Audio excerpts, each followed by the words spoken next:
नमस्ते, यहाँहरु सम्पूर्णलाई स्वागत छ नेपाल अनलाइन स्कुलको युट्युब च्यानलमा। नेपाल राष्ट्र बैंक सहायक द्वितीयको सिलेबससँग सम्बन्धित रहेर सामान्य ज्ञान खण्डबाट हामीले विभिन्न प्रश्नोत्तरहरू हेर्ने क्रममा छौं र जीके मोडल सेट 9 मा आज हामी नेपालको संविधानसँग सम्बन्धित विभिन्न प्रश्नोत्तरहरू र जानकारीहरू हेर्न गइरहेका छौं। त्यसैले अब आउनुहोस् आजको विषयवस्तुतर्फ लागौं। पहिलो प्रश्न रहेको छ, नेपालको संविधान पहिलो पटक कहिले संशोधन भएको थियो? पहिलो प्रश्न है। यसको अप्सनहरु हेरौं। अप्सन ए विक्रमसम्म 2072 11 महिना 28 गते। अप्सन बी 2072 10 महिना 9 गते। अप्सन सी 2072 11 महिना 16 गते र अप्सन डी विक्रमसम्म 2072 10 महिना 28 गते। यसको सही उत्तर भनेको अप्सन ए, यानी कि विक्रमसम्म 2072 फागुन 28 गते पहिलो पटक संशोधन भएको हो नेपालको संविधान। अब दोस्रो प्रश्न, नेपालको संविधानको जुन चाहिँ संशोधन भएको कुन धारामा चाहिँ गरिएको थियो है? संशोधन भएको अप्सन ए धारा 22, अप्सन बी धारा 84, अप्सन सी धारा 286 र अप्सन डी माथिका सबै धारा है त। नेपालको संविधान चाहिँ कुन चाहिँ धारामा संशोधन भएको थियो भन्ने प्रश्नको यसको चाहिँ सही उत्तर कुन हो त भन्दाखेरि अप्सन डी माथिको सबै धारा भनेको चाहिँ अप्सन ए को धारा 22 पनि, बी को धारा 84 पनि र अप्सन सी को धारा 286 पनि संशोधन भएको थियो। अब यसैगरी तेस्रो प्रश्न, नेपालको संविधानमा भाग, धारा, अनुसूची कति रहेको छ? हामी वर्तमान नेपालको संविधानको कुरा गरिरहेका छौं। अप्सन ए 35 भाग 308 धारा 7 अनुसूची, अप्सन बी 35 भाग 309 धारा 9 अनुसूची, अप्सन सी 35 भाग 308 धारा 9 अनुसूची र अप्सन डी 34 भाग 308 धारा र 9 अनुसूची। यसको सही उत्तर रहेको छ अप्सन सी, यानी कि 35 भाग 308 धारा र 9 अनुसूची रहेको छ नेपालको संविधानमा। यसैगरी चौथो प्रश्न रहेको छ, यो संविधानको पालना गर्नु सबैको कर्तव्य हुनेछ। हेरौं। अप्सन जनता, बी व्यक्ति, सी नागरिक र डी माथिका सबै। अब यसको सही उत्तर रहेको छ माथिको सबै भनेको संविधानको पालना गर्नु जनता, व्यक्ति, नागरिक सबैको कर्तव्य हुनेछ। त्यसैले अप्सन डी राइट आन्सर हो। यसैगरी 5 नम्बरको प्रश्न, नेपालमा बोलिने सबै मातृभाषा के हुन्? अप्सन ए नेपाली भाषा, अप्सन बी कामकाजको भाषा, अप्सन सी मान्यता प्राप्त भाषा र अप्सन डी राष्ट्रभाषा। यो चाहिँ धारा 6 मा रहेको छ है। अब नेपालमा बोलिने सबै मातृभाषा के हुन् भन्ने प्रश्नको सही उत्तर भनेको चाहिँ के हो त? राष्ट्रभाषा हो। अप्सन डी यो चाहिँ धारा 6 मा व्यवस्था गरिएको छ। यसैगरी 6 नम्बरको प्रश्न, नेपालको सार्वभौम सत्ता र राजकीय सत्ता कसमा निहित हुने व्यवस्था छ? अप्सन ए प्रधानमन्त्री तथा मन्त्री परिषद, option be Nepali Janata, option C Nepal सरकार र अप्सन डी नेपाल सरकार र नेपाली जनतामा। अब यसको सही उत्तर रहेको छ 6 नम्बरको प्रश्नको नेपाली जनतामा। र 7 नम्बरको प्रश्न हेरौं। 7 नम्बरको प्रश्न रहेको छ, देवनागरी लिपिमा लेखिने नेपाली भाषा नेपालको सरकारी कामकाजको भाषा हुनेछ। वर्तमान संविधानको धारा कतिमा व्यवस्था हुन्छ अथवा रहेको छ? अप्सन ए धारा 7, अप्सन बी धारा 8, अप्सन सी धारा 9 र अप्सन डी धारा 10। अब यसको सही उत्तर रहेको छ धारा 7, अप्सन ए। यसैगरी 8 नम्बरको प्रश्न रहेको छ, सम्मानपूर्वक बाँच्न पाउने हकको सम्बन्धमा तलको कुन भनाइ गलत छ? यहाँ गलत रहेको कुरा हेर्नुपर्ने हुन्छ। अब अप्सनहरु हेरौं। अप्सन ए मा रहेको छ के छ भन्दाखेरि प्रत्येक व्यक्तिलाई सम्मानपूर्वक बाँच्न पाउने हक हुनेछ है। यसैगरी दोस्रो अप्सन भनेको प्रत्येक नागरिकलाई सम्मानपूर्वक बाँच्न पाउने हक हुनेछ। यहाँ सुरुमा व्यक्तिलाई, त्यसपछि नागरिकलाई छ दोस्रोमा। अप्सन सी मा कसैले पनि मृत्युदण्डको सजाय हुने गरी कानुन बनाइने छैन र डी मा यो हक धारा 16 मा व्यवस्था गरिएको छ। अब सम्मानपूर्वक बाँच्न पाउने हक सम्बन्धमा चाहिँ कुन चाहिँ भनाइ गलत छ भन्ने हामीले पत्ता लगाउनु पर्ने भएकोले गर्दा र यसको राइट आन्सर रहेको छ अप्सन बी, र 9 नम्बरको प्रश्न रहेको छ पैतृक सम्पत्तिमा लैङ्गिक विभेद बिना सबै सन्तानको हक तलको मध्ये कुन मौलिक हकमा व्यवस्था गरिएको छ? अप्सन ए सम्पत्तिको हक, बी समानताको हक, सी स्वतन्त्रताको हक र डी सम्मानपूर्वक बाँच्न पाउने हक। यसको सही उत्तर रहेको छ समानताको हक। समानताको हकमा चाहिँ यो लैङ्गिक विभेद हुँदैन है त। सबै सन्तानले पैतृक सम्पत्तिमा लैङ्गिक विभेद बिना समानताको हक चाहिँ यो मौलिक हकमा व्यवस्था गरिएको छ। अब 10 नम्बरको प्रश्न प्रत्येकलाई आफ्नो वा सार्वजनिक सरकारको कुनै पनि विषयको सूचना माग्ने र पाउने हक हुनेछ भन्ने कुरा रहेको छ यहाँ चाहिँ। अब व्यक्ति छ ए मा, बी मा जनता, सी मा नागरिक र डी मा माथिको कुनै पनि होइन भन्ने रहेको छ। अब यो चाहिँ प्रत्येक केलाई रहेको छ भन्दाखेरि नागरिकलाई। अप्सन सी प्रत्येक नागरिकले आफ्नो वा सार्वजनिक सरकारको कुनै पनि विषयको सूचना माग्ने र पाउने हक हुनेछ। अब 11 नम्बरको प्रश्न वर्तमान संविधान अनुसार खस आर्य भन्नाले के बुझिन्छ? Option A Brahmin, option B Thakuri, option C Sanyasi Dashnami र अप्सन डी माथिको सबै। यसको सही उत्तर रहेको छ अप्सन डी माथिको सबै भनेको ब्राह्मण, ठकुरी, सन्यासी सबैलाई चाहिँ खस आर्य भनेर बुझिन्छ वर्तमान संविधान अनुसार।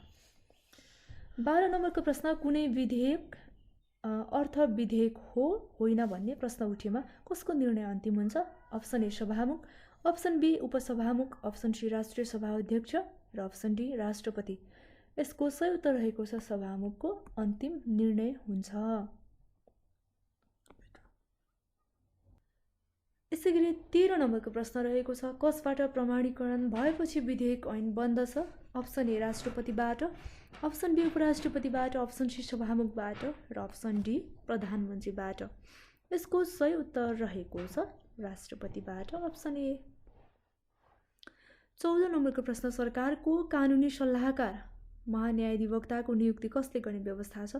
अप्सन ए प्रधानमन्त्रीको सिफारिसमा राष्ट्रपतिले, अप्सन बी प्रधानमन्त्रीको सिफारिसमा सभामुखले, अप्सन सी प्रधानमन्त्रीको सिफारिसमा उपराष्ट्रपतिले र अप्सन डी प्रधानमन्त्रीले।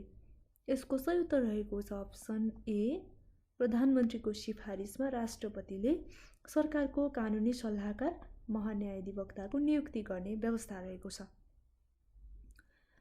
15 नम्बरको प्रश्न संवैधानिक निकायले आफ्नो वार्षिक प्रतिवेदन राष्ट्रपति समक्ष पेश गर्नेछ र राष्ट्रपतिले को मार्फत संघीय समक्ष पेश गर्न लगाउने व्यवस्था छ? अप्सन ए सभामुख, अप्सन बी प्रधानमन्त्री, अप्सन सी उपराष्ट्रपति र अप्सन डी सिधै। अब यसको सही उत्तर रहेको छ अप्सन बी प्रधानमन्त्री। अप्सन बी रहेको छ सही उत्तर। 16 नम्बरको प्रश्न राजनैतिक दलको विधानमा कम्तीमा कति वर्षमा एकपटक निर्वाचन हुने व्यवस्था हुनु पर्दछ? अप्सन ए 10 वर्ष, अप्सन बी 7 वर्ष, अप्सन सी 5 वर्ष र अप्सन डी 3 वर्ष। यसको सही उत्तर रहेको छ 5 वर्ष अप्सन सी। भने 17 नम्बरको प्रश्न रहेको छ अप्सन सहितको संवैधानिक परिषदको सिफारिसमा राष्ट्रपतिबाट नियुक्त हुने पदहरू तलको मध्ये कुन होइन? अप्सन ए प्रधान न्यायाधीश तथा सर्वोच्च अदालतका न्यायाधीश, अप्सन बी 7 वर्ष र अप्सन नम्बर बी रहेको छ। यसलाई चाहिँ मिस्टेकली अर्को अप्सन कपी भएर आएको छ, मैले यसलाई बनाइसकेकी छु। र बीमा भनेको संवैधानिक अङ्गका प्रमुख र सदस्य रहेको छ, सीमा न्याय परिषदका सदस्य र डीमा राजदूत रहेको छ। जुन चाहिँ संवैधानिक परिषदको सिफारिसमा राष्ट्रपतिबाट नियुक्त हुने पदहरू तलका मध्ये कुन चाहिँ होइन त है नहुने हामीले यहाँ उत्तर छान्नुपर्ने भएको छ। त्यसैले गर्दा यसको राइट आन्सर भनेको अप्सन डी राजदूत चाहिँ राष्ट्रपतिबाट नियुक्त नहुने पद हो अथवा नियुक्त हुने पद चाहिँ होइन है। 17 नम्बरको प्रश्न। अब 18 नम्बरमा चाहिँ हामी राष्ट्रिय सुरक्षा परिषद जुन चाहिँ धारा 266 मा गठन भएको छ यस सम्बन्धमा केही जानकारीहरू हेर्नेछौँ। यसमा चाहिँ वस्तुगत बहुवैकल्पिक यानि कि एमसीक्यूहरू अप्सनहरू चाहिँ छैन, हामी यसमा चाहिँ जानकारीहरू मात्र हेर्न गइरहेका छौँ। अब यसमा रहेको छ राष्ट्रिय सुरक्षा परिषद गठन सम्बन्धमा प्रधानमन्त्री के हुन्छ? अध्यक्ष हुन्छ। त्यसपछि रक्षा मन्त्री सदस्य, परराष्ट्र मन्त्री सदस्य, त्यसपछि गृह मन्त्री सदस्य, अर्थमन्त्री सदस्य हुन्छ, त्यसपछि मुख्य सचिव सदस्य हुन्छ, प्रधान सेनापति पनि सदस्य हुन्छ र रक्षा सचिव पनि सदस्य सचिव हुन्छ। यो चाहिँ राष्ट्रिय सुरक्षा परिषद गठन हुने प्रक्रिया, यो चाहिँ धारा 266 मा व्यवस्था गरिएको छ। भने अब 19 नम्बरमा पनि अर्को संवैधानिक परिषद गठन प्रक्रिया रहेको छ। यो धारा 284 मा रहेको छ। प्रधानमन्त्री अध्यक्ष हुन्छ, यहाँ पनि प्रधान सेनापति सदस्य, त्यसपछि प्रतिनिधि सभाको प्रमुख सदस्य हुन्छ, अनि राष्ट्रिय सभाको अध्यक्ष पनि सदस्य हुन्छ, अनि प्रतिनिधि सभाको विपक्षीको नेता पनि सदस्य हुन्छ, प्रतिनिधि सभाको उपसभामुख पनि सदस्य हुन्छ। यो चाहिँ संवैधानिक परिषद गठन है। र प्रधान न्यायाधीश नै रिक्त हुँदा चाहिँ कानुन तथा न्याय मन्त्री सदस्य हुने र सदस्य सचिवको काम मुख्य सचिवले गर्ने व्यवस्था रहेको छ। अब 20 नम्बरमा अर्को जानकारी छ। नेपालको संविधानमा रहेका 35 वटा भागहरूको बारेमा अब हामी हेर्छौं है। हामीले अलरेडी थाहा पाइसक्यौं 35 भाग रहेको छ भनेर। अब यी भागहरू चाहिँ के रहेको छ त हेरौं यसलाई।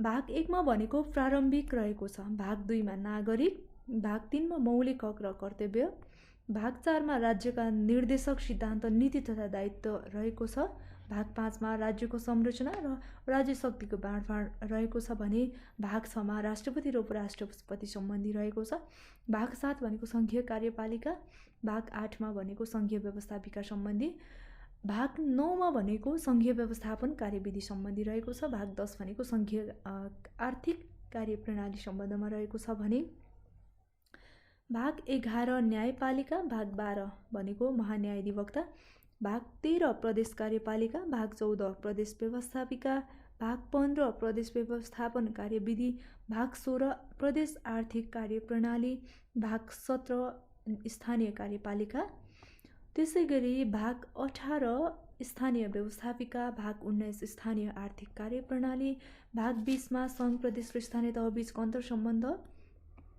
त्यसैगरी भाग 21 मा अख्तियार दुरुपयोग अनुसन्धान आयोग, भाग 22 मा महालेखा परीक्षक, भाग 23 मा लोकसेवा आयोग, भाग 24 मा निर्वाचन आयोग, यसैगरी भाग 25 मा राष्ट्रिय मानव अधिकार आयोग, अनि 26 मा राष्ट्रिय प्राकृतिक स्रोत तथा वित्त आयोग, अनि 27 मा अन्य आयोगहरू रहेको छ।